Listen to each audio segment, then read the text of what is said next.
October 14, 1943, 8th Air Force Headquarters, High Wycombe, England. The teletype hammers all night. 60 bombers lost. 600 men killed or missing.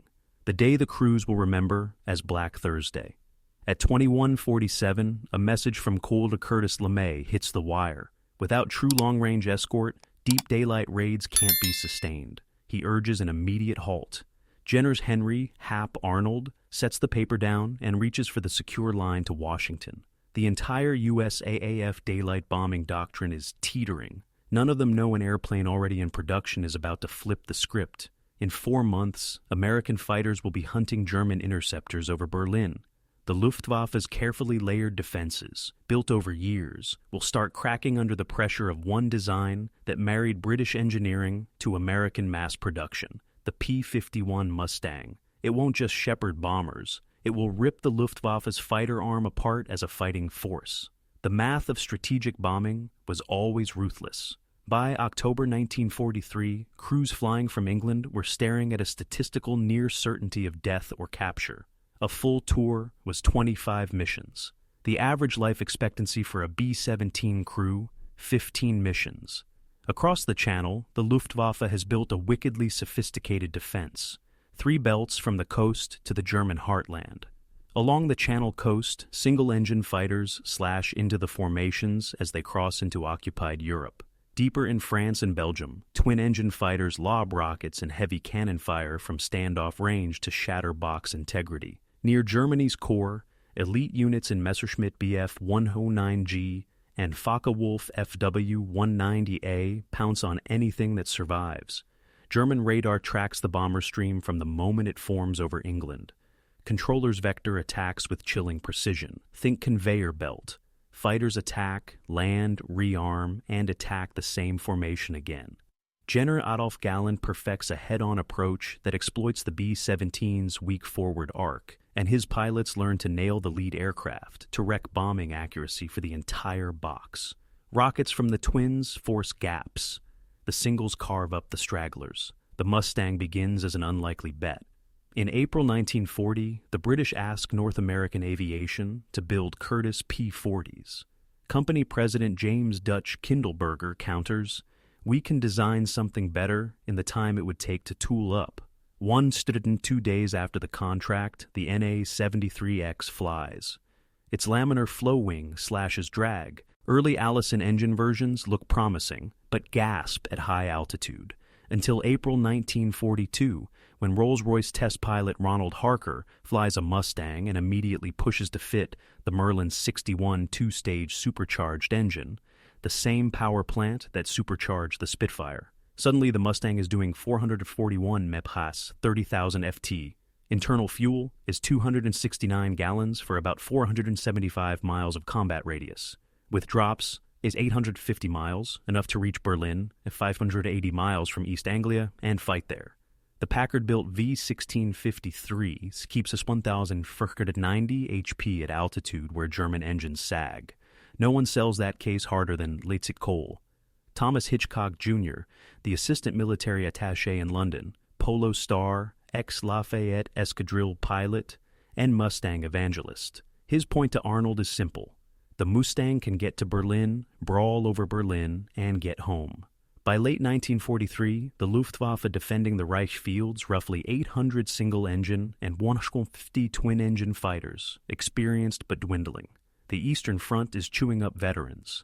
Training shrinks from 2 years to 6 months. New pilots show up with 150 hours versus American pilots with 250, 300 hours. Even so, Germany fights at home. Damaged aircraft can belly in. Pilots are back in action quickly.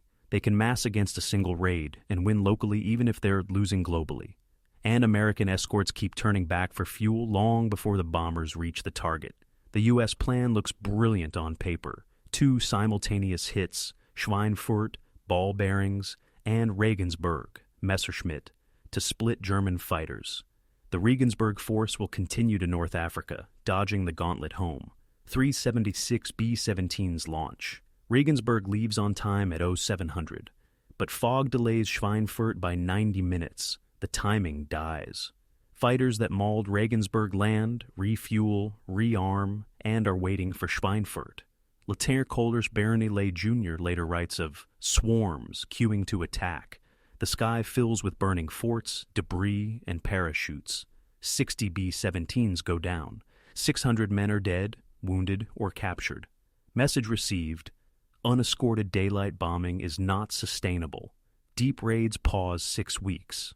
Politics and intel won't allow a long stand-down. Reports show ball-bearing output rebounding. A second strike on Schweinfurt launches. 291 B-17s cross the Dutch coast at 1300. P-47 Thunderbolts run dry and turn back over Aachen. The bombers press on alone for 200 more miles. The Luftwaffe unleashes 300-plus fighters in coordinated waves. Meiji, Wilhelm Moritz, JG-3, introduces 210mm rockets fired from beyond defensive range, each with 190 Bs of explosive.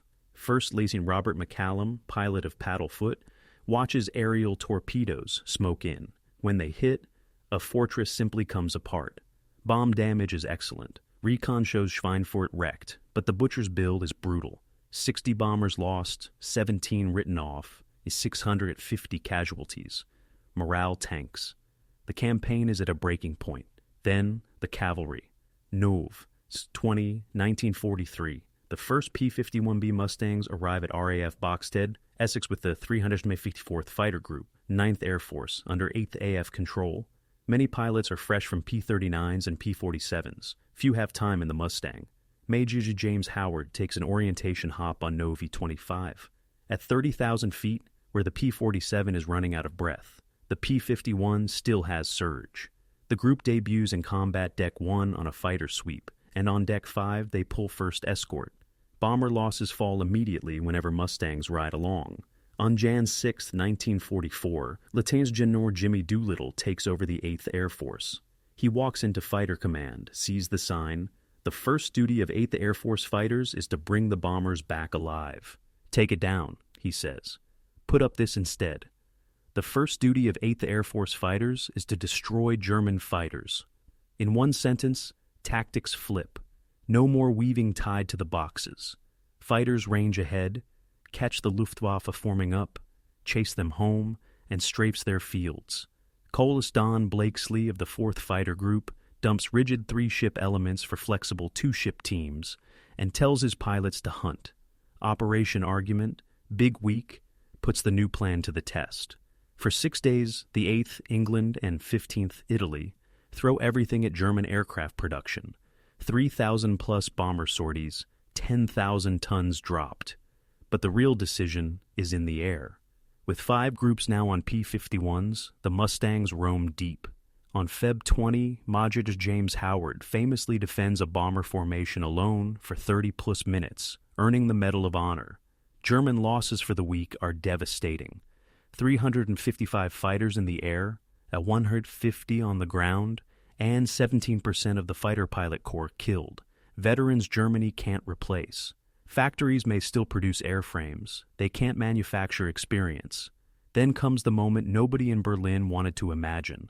American single-engine fighters over the capital.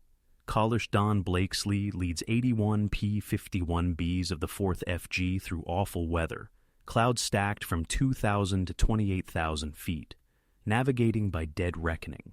The bomber stream stretches for miles, 800-plus heavies guarded by nearly 900 fighters.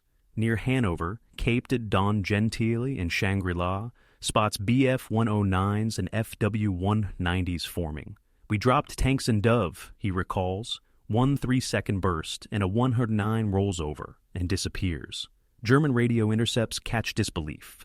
Controllers hadn't planned for P-51s over Berlin. 2 days later, the 8th repeats with 60-60 B-17s, B-24s, and 9900 escorts.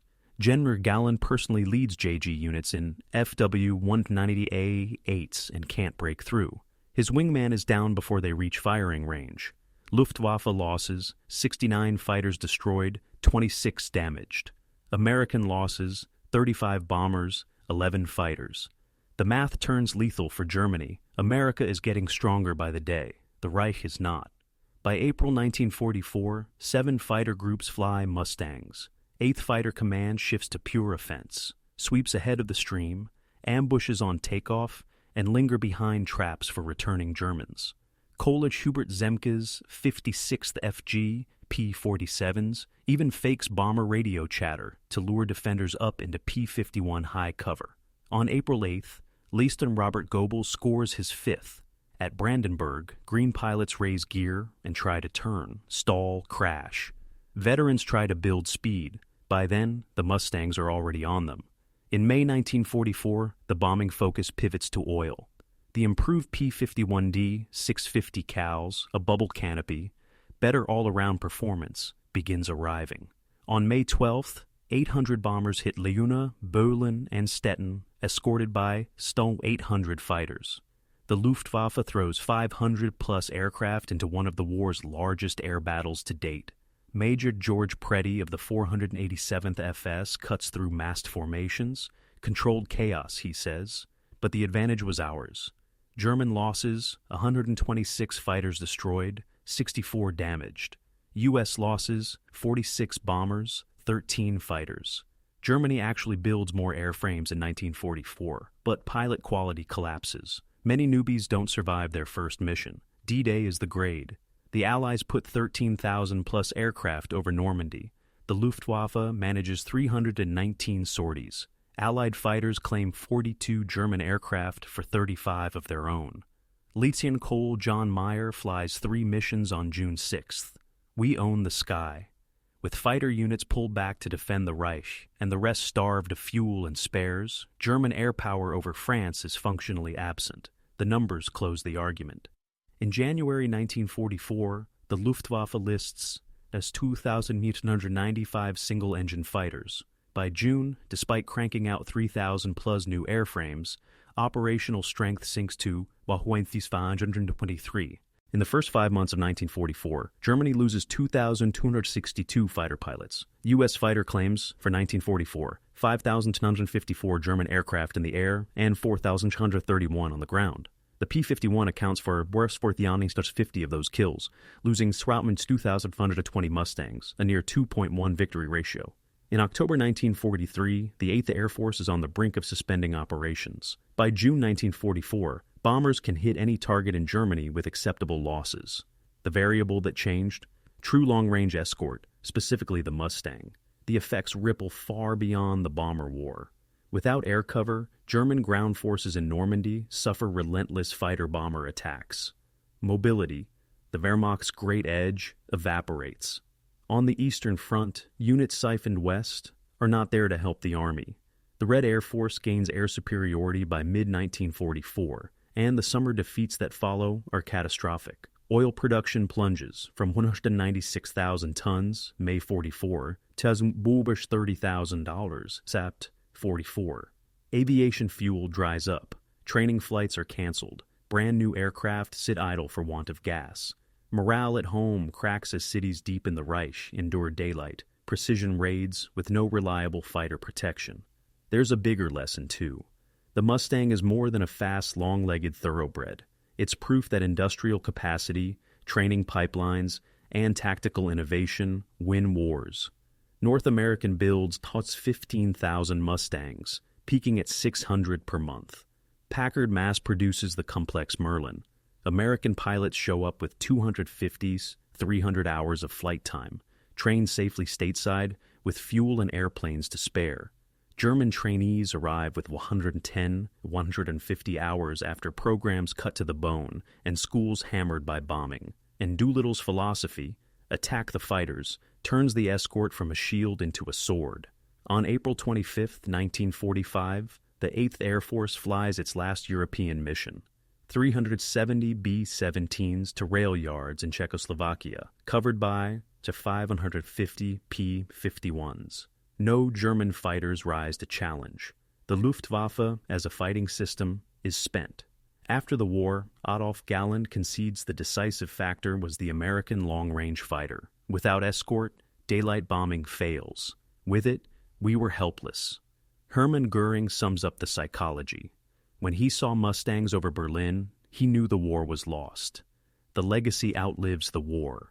The P-51 serves in Korea. Many air forces fly it into the 1980s, and museums from Duxford to Dayton keep Merlins howling on fly days. Visitors ask why a single prop fighter sits so proudly among jets and spacecraft. The answer is simple. Between Black Thursday and air supremacy, the delta was measured in months, lives saved, and a single design that let democracies project power to the enemy's capital and back again. Bottom line for your video: pre-war faith in self-defending bomber boxes was a deadly illusion. The campaign only works with fighters that can go the distance and fight when they get there. The P-51 proved it, and in doing so, changed the course of the air war over Europe.